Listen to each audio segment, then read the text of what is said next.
So if you have a SaaS business that serves hair salons, what you want to understand is how the hair salon generates value, how their value chain is set up, what are inputs for the hair salons and what are outputs.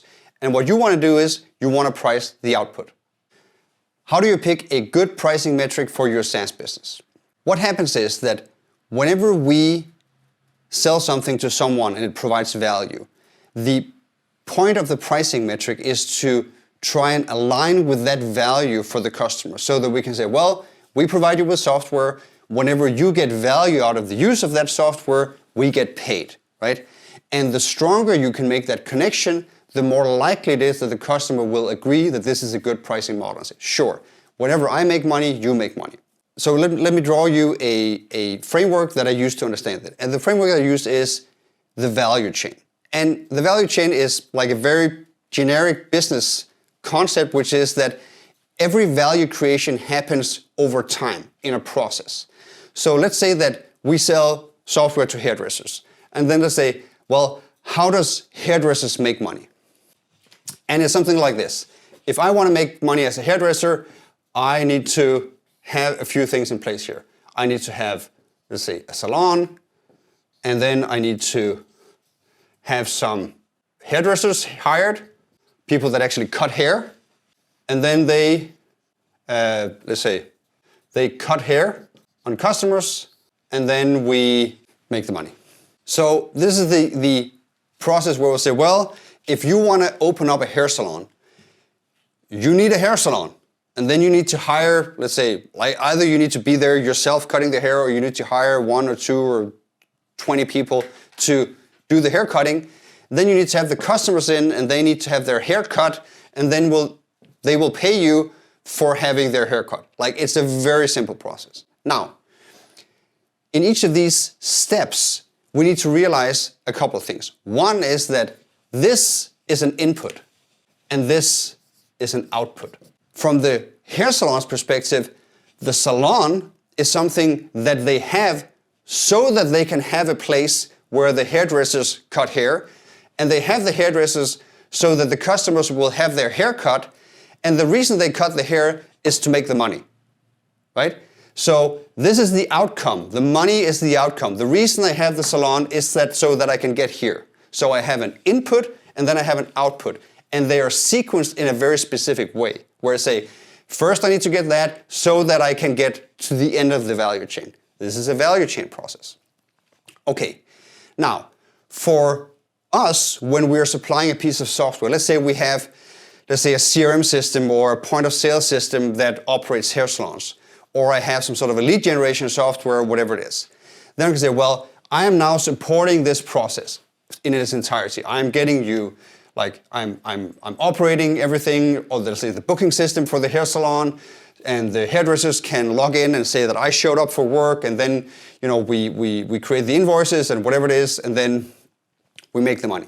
Okay, that's great. Now, for every one of these steps, you have something that you can measure, right?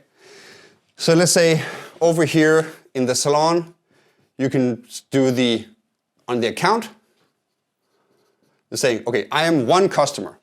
So we're going to sell whatever, the software to you. But what if, let's say they have multiple locations? Okay, we might also be able to measure the locations here. So maybe we're selling to a chain, right? So it's one account, but it has 20 locations.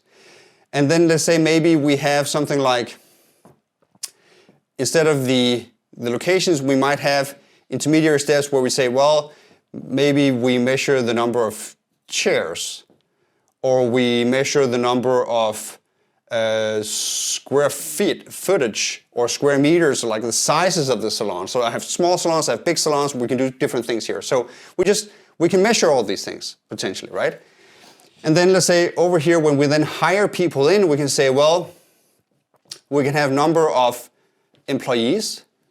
That would be one way to just measure, like, how many people are actually in the, let's say, system that we provide to the hair salons.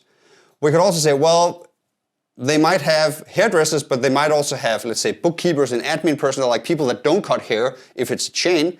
So do we want to price all the employees, only the ones that create the value, like the actual hairdressers? And then we might say, okay, so let's just do the hairdresser, but then we might say, well, does that actually include the people that are like students? Sometimes they have like interns or whatever, the people that are not fully trained hairdressers yet, that just work there in order to whatever get their skill diploma. So we might do certified, let's say, hairdressers or something like that. So you can work with the definition or narrowness in order to get closer or longer, like zoom in and out on the different value, and you can just find different things to measure here. Over here, we have, let's say, number of customers. That would be one metric to do. We could also do, like, say number of haircuts. So let's say, like some customers, they might come in 10 times a year. Other customers might come in twice a year. So let's say that we do like an annual subscription. Like the number of customers would be stable, but the number of haircuts would be like fluctuate between how many haircuts they have. So we can choose different sort of ways where we can measure what's going on at this step in the value chain. Again, we can zoom in and out a little bit. We can define it more closely or narrowly, and so forth. We might distinguish here between men and women.